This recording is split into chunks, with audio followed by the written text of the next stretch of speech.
Okay, example 4, simplify negative the absolute value of negative 4 minus 2 plus the absolute value of negative 5. Now real quick, let's look at the function of absolute value. Absolute value of number equals what? Alright. Absolute value bars have what effect? Make everything positive. Make everything positive. From 0. Yeah. Every number bigger than 0. It basically makes a number bigger than 0, or 0, if it happens to be absolute value 0. So the absolute value of 0 is 0. The absolute value of negative 5 is positive 5. The absolute value of 10 is positive 10. The result is always either 0 or a positive number. The only thing the absolute value bars have effect on is what's inside the bars. So if there's something outside the bars, for example, if I have negative the absolute value of negative 3, that's negative 3. Because this is positive 3, then the minus sign takes effect after that happens. Okay, so absolute value bars are grouping symbols, just like parentheses or brackets or braces, but they have the extra added effect of whatever's inside the group is a positive number.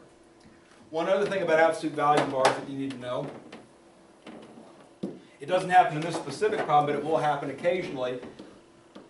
You might have an expression inside the absolute value bars. Okay, you don't do the make it positive thing until you've evaluated everything inside. So the absolute value bars remain until this becomes a single number. 3 minus 10 is negative 7. And then the absolute value of negative 7 is equal to positive 7. Okay, evaluate inside until you get to a single number, make that single number the positive version of that single number, and then move on. Anything outside, if there was a minus sign here, then there's a minus sign there, which means there's a minus sign there. Okay, so just be careful with absolute value bars. That single number inside first, make that single number positive, and then anything outside the absolute value bars takes effect after all that happens. With that in mind, take a look at the first piece of this expression. The negative absolute value of negative 4. What does that equal? Negative 4. Negative 4, right? This becomes positive 4, but the minus sign changes it back to negative. The next expression is minus 2, which is just minus 2. And the last piece is plus absolute value of negative 5, which is? Plus 5. Just plus positive 5. Alright?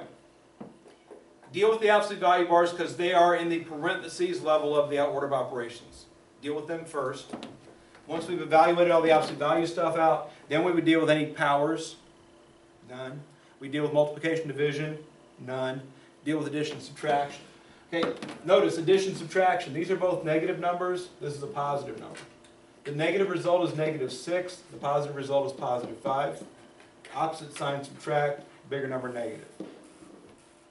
Okay, all the stuff we learned about adding integers from last year is alive and well in this class. I expect that you remember it from last year, so I'm not going to spend a lot of time explaining it. But just know that that's my technique for adding up a bunch of numbers. Negative sum, positive sum, subtract the results. Answer is the same as the biggest.